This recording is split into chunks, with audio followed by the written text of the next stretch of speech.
Hello दोस्तों, NP education YouTube channel पर आपका बहुत बहुत स्वागत है और हम उम्मीद करते हैं कि आप स्वस्थ होंगे। आज हम लोग पढ़ेंगे संख्याओं पर आधारित महत्वपूर्ण प्रश्न। यानी कि इससे पहले वाले पार्ट की हम बात करें तो इससे पहले हम लोगों ने क्या पढ़ा था भैया? तो हम लोगों ने पढ़ा था, जो यह प्रश्न है उससे पहले हमको क्या पढ़ना था? क्रमागत पूर्णांक संख्याओं के बारे में पढ़ा था, क्रमागत सम संख्याओं के बारे में पढ़ा था, क्रमागत विषम संख्याओं के बारे में पढ़ा था, क्रमागत भाज्य और क्रमागत अभाज्य संख्याएं क्या होती हैं और उनके बीच कैसे अंतर होता है, किनके बीच अंतर समान होता है, किनके बीच समान नहीं होता, उन चीज़ों का अध्ययन किया था। अब आज हम लोग पढ़ेंगे उनसे आधारित महत्वपूर्ण प्रश्न। हालांकि नंबर सिस्टम का यह भाग बहुत ही महत्वपूर्ण है और सबसे लंबा भाग माना जाता है, तो हम कह सकते हैं आइए कुछ प्रश्नों को हम लोग पढ़ते हैं। देखिए, प्रश्न पूछा गया था, अगर हम कहें तो यूपी टेट में यह प्रश्न पूछा गया था। क्वेश्चन नंबर 1 जो है, सबसे छोटी अभाज्य पूर्णांक है, सबसे छोटी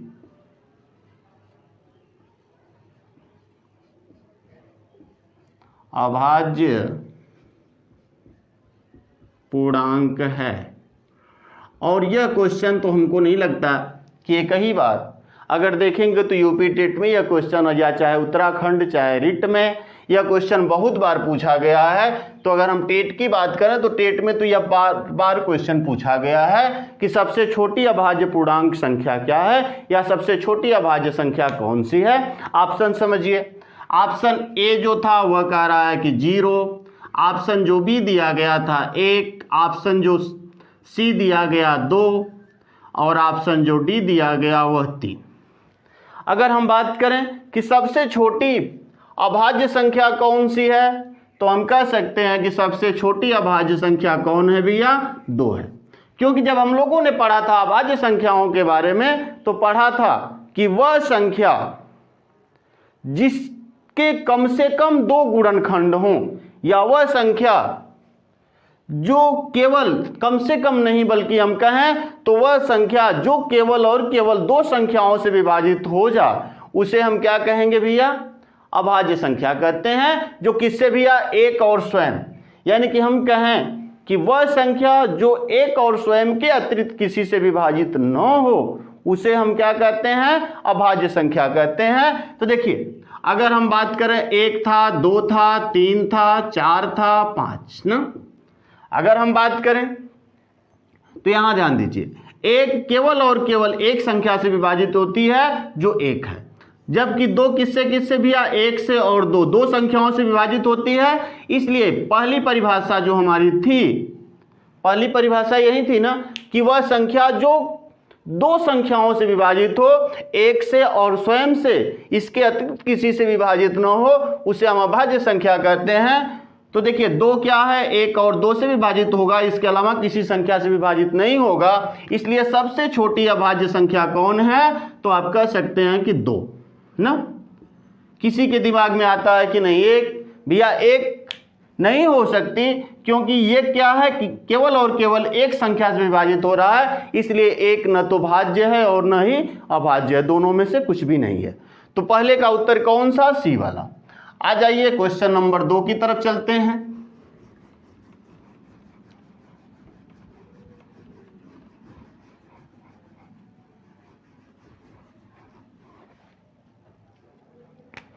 क्वेश्चन नंबर 2, यह भी यूपी टेट में पूछा गया कि प्रथम 5 धन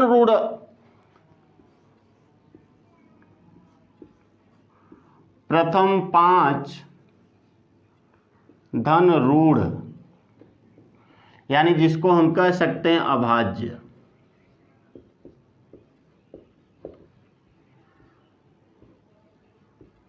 संख्याओं का योगफल है। प्रथम 5 धन रूढ़, रूढ़ का मतलब अभाज्य, संख्याओं का योगफल है। ऑप्शन दिया गया ए 20, बी 39, सी 28 और जो ऑप्शन डी दिया गया था वह था 11। चलिए देखते हैं कौन सा होगा। तो प्रथम 5 तो लिखिए। देखिए पहले नंबर पे तो हो जाएगी 2, फिर कौन भैया तो 3, फिर कौन 5, फिर कौन 7, कै ठो हुई 4 ठो, एक और लिखना है तो 11 लिख लीजिए। देखिए कै ठो अभाज्य संख्याएं होंगे 1, 2, 3, 4 और 5 तो हो गई ना। तो चलिए इनका योगफल कर लेते हैं हम। तो कितना हुआ 5, 5 10, 10 7 17, 1 18 को 8 हासिल लगा 1 और 1 2, अर्थात कितना हो गया भैया 28। यानी यहाँ भी ऑप्शन नंबर सी वाला सही। यहाँ अगर अभाज्य संख्याओं के बारे में पूछे, योगफल पूछे, तो सीधी सी बात हम कहें तो हमें सीधा सीधा योगफल संख्याओं को लिख के करना होगा, क्योंकि इसको किसी सूत्र पे हम नहीं रख सकते, क्योंकि इनके बीच जो समांतर है वह नहीं मिलता है, सही ना, अंतर समान नहीं होता, इसीलिए हमें लिखना पड़ता है। चलिए क्वेश्चन नंबर 3 की तरफ चलते हैं। और ऐसे क्वेश्चन आपके एग्जाम में पूछे जाते हैं और हम कंफ्यूजन में हो जाते हैं तो गलतियां कर देते हैं। हमेशा याद रखिएगा सबसे छोटी अभाज्य संख्या कौन है 2 है, लेकिन पूछा कि सबसे छोटी विषम अभाज्य संख्या कौन है तो 3 है, क्योंकि वहां विषम शब्द जोड़ दिया है ना। अब देखिए अगला क्वेश्चन, क्वेश्चन नंबर 3, यह भी पूछा गया एग्जाम में है कि दो सहअभाज्य संख्याओं, दो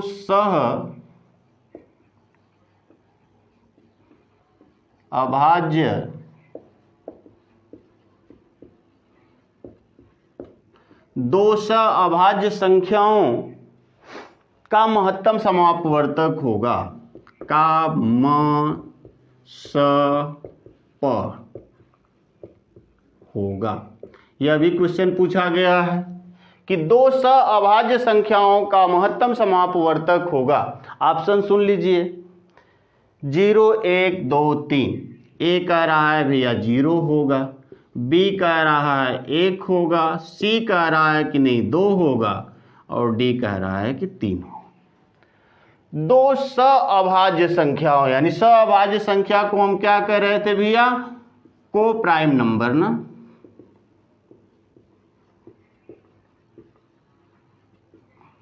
तो को प्राइम नंबर हमने पढ़ा था कि प्राकृतिक संख्याओं का वह युग्म या जोड़ा जिनके बीच उभयनिष्ठ गुणनखंड 1 हो, केवल 1, यानी दोनों संख्याएं केवल और केवल 1 से विभाजित होती हों, उसे ही हम क्या कहते हैं, सहअभाज्य संख्या कहते हैं ना। तो देखिए यहां से अगर हम बात करें तो आप कह सकते हैं कि दो सहअभाज्य संख्याओं का मौसा कितना होगा, तो आप कहेंगे 1 होगा। जैसे आप समझिए, मान लीजिए 11 है 13 है। अब कौन सी ऐसी संख्या है जो दोनों को विभाजित कर देगी, तो आप कहेंगे 1। इसी को हम सहअभाज्य संख्या कहते हैं। मान लीजिए 17 है और 29 है, सही है, 17 और 29 है। देखिए कौन सी ऐसी संख्या है, तो कहेंगे 1 ही है जो दोनों को विभाजित कर देगी, तो इनका जो मौसा पर कितना होगा भैया, 1 हो जाएगा ना। चलिए अगला क्वेश्चन लेते हैं।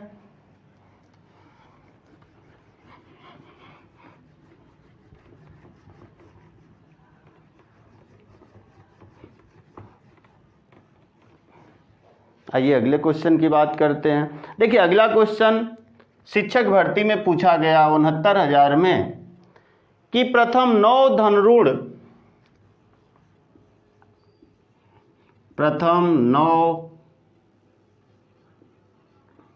धन ऋण यानी अभाज्य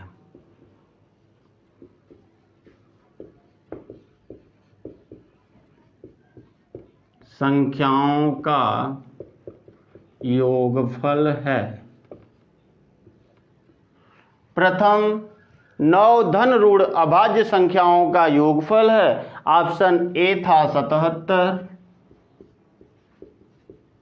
ऑप्शन बी था 99, ऑप्शन सी था 100 और ऑप्शन डी था 127। देखिए थोड़ा सा भी बहकेंगे तो ऑप्शन में कहीं से इधर उधर हो सकते हैं, तो चलिए आइए देखते हैं प्रथम 9 धन ऋण अभाज्य संख्या। अब देखिए पहली संख्या कौन है अभाज्य, तो 2 है, दूसरी 3 है, सही है, जोड़ते जाइए। फिर कौन है भैया 5 है, फिर कौन है 7 है, फिर तो 11 है, फिर 13 है, फिर 15 है, फिर 17 है, फिर 19 है, फिर 23 है। जोड़िए कैठ हुई 1 2 3 4 5 6 7 8 9, कितना हो गई, ज़्यादा हो गई क्या, सॉरी 15 नहीं होना चाहिए था ना, 13 है, 17 है, 19 है और 23 है, एक ठो अधिक हमने लिख दिया था, 15 गलती से हो गया था। देखिए 2 3 5 7 11 13 17 19 और 23, 15 तो अभाज्य संख्या है नहीं, है तो भाज्य संख्या है, कट हो गई। अब 1 2 3 4 5 6 7 8 9, 9 संख्याएं हो गई। अब जोड़ लेते हैं इसे, देखिए जोड़ा जाए तो यहाँ से जोड़िए 3 2 5 5 10 10 और 7 17 1 18 18 और 10 28 ना, 28 और 9 कितना होगा भैया, तो 28 9 आप कह सकते हैं 37, 37 और 3 कितना हो गया 40, 40 को 0 हासिल लगा 4। अब ध्यान दीजिए 1 2 3 4 5 6, यानी 2 1 3 1 4 1 5 1 6 और 4 10, हम कितना बता सकते हैं 100, यानी कौन सा ऑप्शन सही भैया, तो सी वाला सही हो जाएगा। कहा जा सकता है कि प्रथम 9 धन ऋण अभाज्य संख्याओं का योगफल कितना होगा, तो 100 होगा, और यही 69,000 शिक्षक भर्ती में प्रश्न पूछा गया था। और अगर आप थोड़ा सा भी ध्यान दीजिए 1 से शुरू कर देंगे तो इसमें से कोई ऑप्शन मिल सकता है, सही है, तो यहाँ 23 नहीं हो सकता है, या आपके दिमाग में आएगा 2 नहीं होगा 3 होगा, तो हो सकता है कि ऑप्शन दूसरा मिल सकता है। इसलिए हमेशा ध्यान रखिए कि सबसे छोटी अभाज्य संख्या 2 है, उसके आधार पे हम चल सकते हैं, फिर दूसरी 3, फिर 5, फिर 7, फिर 11 13 15 सॉरी 11 13 17 19 और 23, इतनी अभाज्य संख्याएं हैं, तो हम कह सकते हैं इस आधार पे हम प्रश्नों का उत्तर दे सकते हैं। आइए 5वें प्रश्न की तरफ चलते हैं। देखिए यह ऐसे प्रश्न हैं जिनका उत्तर हम अभी सूत्रों का बिना प्रयोग किए दे सकते हैं, अगले पार्ट में हम वैसे प्रश्नों को लेके आएंगे जहां हम सूत्रों के माध्यम से उत्तर देंगे या ट्रिक के माध्यम से उत्तर दे सकते हैं। अब देखिए क्वेश्चन नंबर जो 5 है वह क्या है भैया, समझिए, कह रहा है कि सबसे छोटी अभाज्य संख्या तथा सबसे छोटी भाज्य संख्या का योगफल है। सबसे छोटी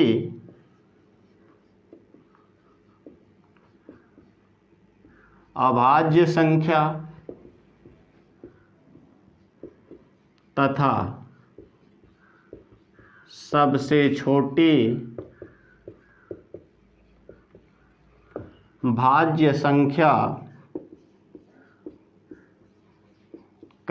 योगफल है। सबसे छोटी अभाज्य संख्या तथा सबसे छोटी भाज्य संख्या का योगफल है। ऑप्शन रहा 6 5 3 4, 6, बी ऑप्शन 5, सी 3 और डी 4। तो बताइए सबसे छोटी अभाज्य संख्या कौन सी है, 2। सबसे छोटी भाज्य संख्या कौन है, तो 4। योगफल कितना हो गया भैया 6, अर्थात कौन सा ऑप्शन सही हो जाएगा, तो हम कह सकते हैं ऑप्शन ए वाला सही हो जाएगा, क्योंकि सबसे छोटी अभाज्य संख्या 2 है और सबसे छोटी भाज्य संख्या कौन है, तो हम कह सकते हैं कि सबसे छोटी भाज्य संख्या जो है वह 4 है ना, तो योगफल कितना हो जाएगा 6 हो जाएगा। आइए प्रश्न नंबर 6 की तरफ चलते हैं। देखिए ऐसे ऐसे प्रश्न एग्जाम में पूछे जा सकते हैं या पूछे भी जाते हैं, लेकिन हम कंफ्यूजन में हो जाते हैं। सबसे छोटी विषम भाज्य संख्या तथा सबसे छोटी भाज्य संख्या 6 नंबर ना, सबसे छोटी विषम भाज्य संख्या, सबसे छोटी विषम भाज्य संख्या तथा सबसे छोटी भाज्य संख्या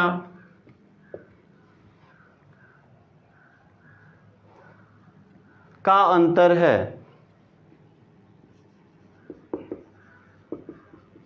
अब यहां अंतर पूछ रहा है, सबसे छोटी विषम भाज्य तथा सबसे छोटी भाज्य संख्या का अंतर है, यानी कि हम कहें तो ऑप्शन जो दिया गया था 0, 3, 4, 5, ए ऑप्शन था 0, बी ऑप्शन था 3, सी था 4 और डी था 5।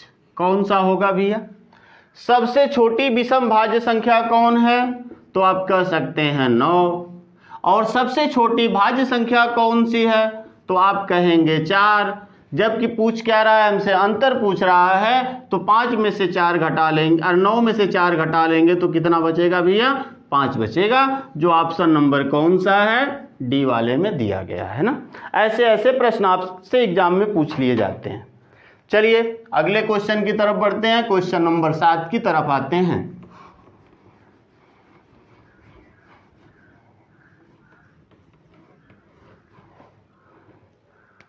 सबसे छोटी विषम अभाज्य संख्या तथा सबसे छोटी विषम अभाज्य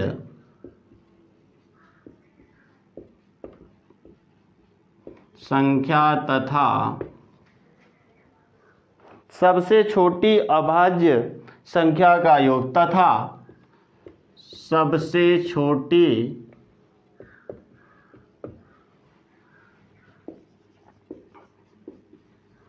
अभाज्य संख्या का योगफल है।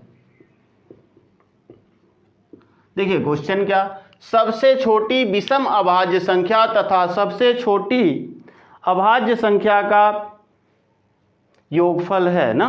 क्वेश्चन नंबर ये 7 है। 5, 4, 3, 7।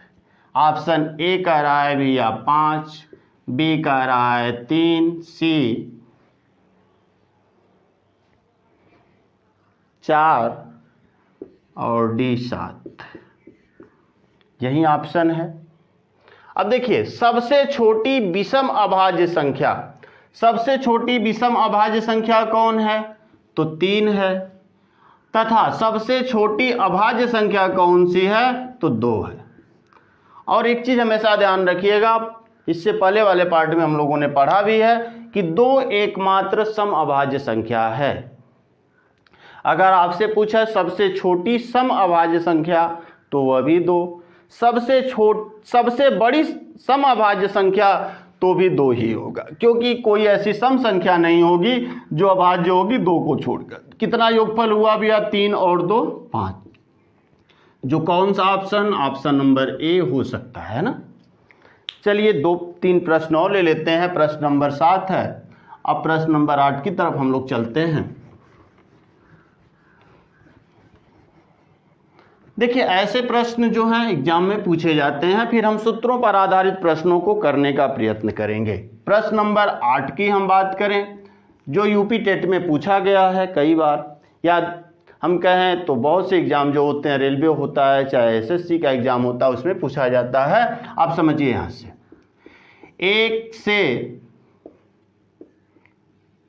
100 के बीच कुल कितनी अभाज्य संख्याएं हैं?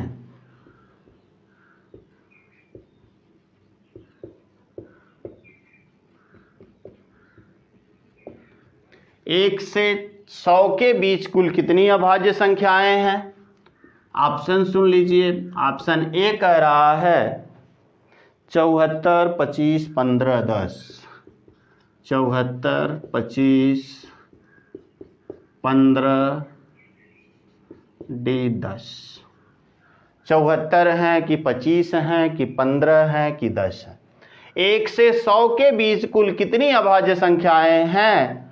तो आपने इसके लिए ट्रिक भी लिखा है।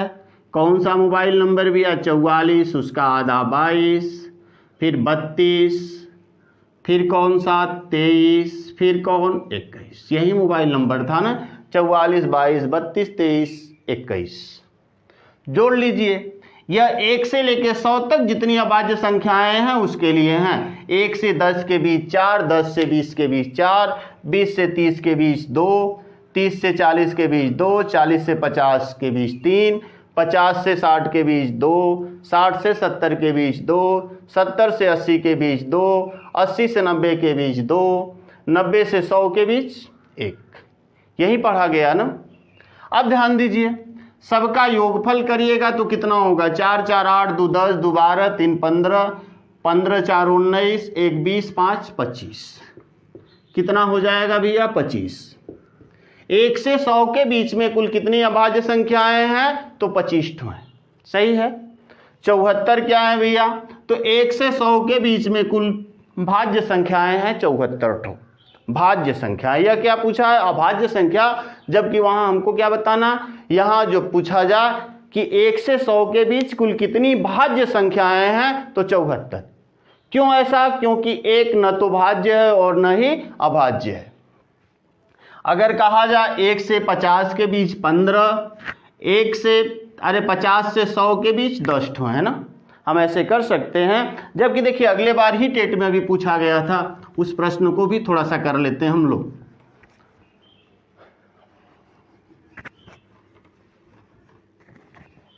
लिख लीजिए प्रश्न नंबर कौन सा भैया? 9। 1 से 50 के बीच कुल कितनी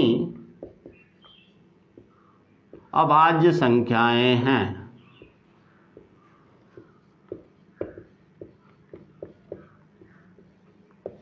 एक से 50 के बीच कुल कितनी अभाज्य संख्याएं? 10, 15, 10, 25, 15, 21। ए 10, बी 25, सी 15 और डी 21। चलिए देखिए, बस वही मोबाइल नंबर 44, उसका आधा 22, 32, 23 और 21।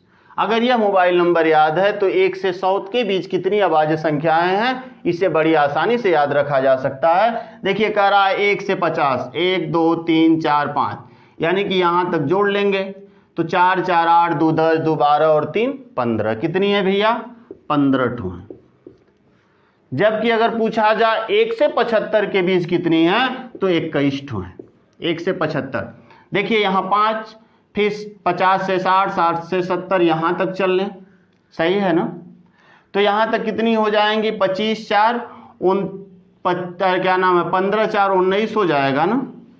अब इसमें देखिए, इसमें 3 ठो हैं, तो 3 ठो में समझिए, यानी 70 से 80 के बीच 3 ठो हैं। 70 से 80 के बीच कौन कौन है भैया? तो 71 है, 73 है और 79 है ना। अब देखिए 2 और बढ़ जाएंगे, चूंकि 75 के बीच अगर पूछता तो 21, 1 से 75 के बीच 21 होती हैं। अगर आपसे पूछा है कि नहीं 50 से लेकर 100 के बीच कितनी अभाज्य संख्याएं हैं, तो आपका उत्तर होगा 10। और 1 से 100 के बीच कितनी अभाज्य संख्याएं हैं, तो उत्तर होगा 25। जबकि 100 से 200 के बीच कितनी अभाज्य संख्याएं हैं, तो उत्तर होगा कितना भैया? 25 टोटल ना। सही है। 1 से लेकर 100 तक 25, जबकि 50 से लेकर 100 तक 10 ठो हैं ना, और 1 से 50 तक 15 ठो हैं, 100 से लेकर 200 के बीच 21 ठो हैं। हालांकि यहाँ 1 से 75 के बीच भी 21 ठो संख्याएं अभाज्य हैं। चलिए अगला क्वेश्चन, लास्ट क्वेश्चन हम लोग लिखते हैं। क्वेश्चन नंबर कौन सा भैया? क्वेश्चन नंबर 10 और आज का लास्ट क्वेश्चन। और यह काफी महत्वपूर्ण क्वेश्चन है जो कई बार पूछा गया। पाई क्या है? देखिए ऑप्शन जो ए दिया गया, एक सम संख्या है,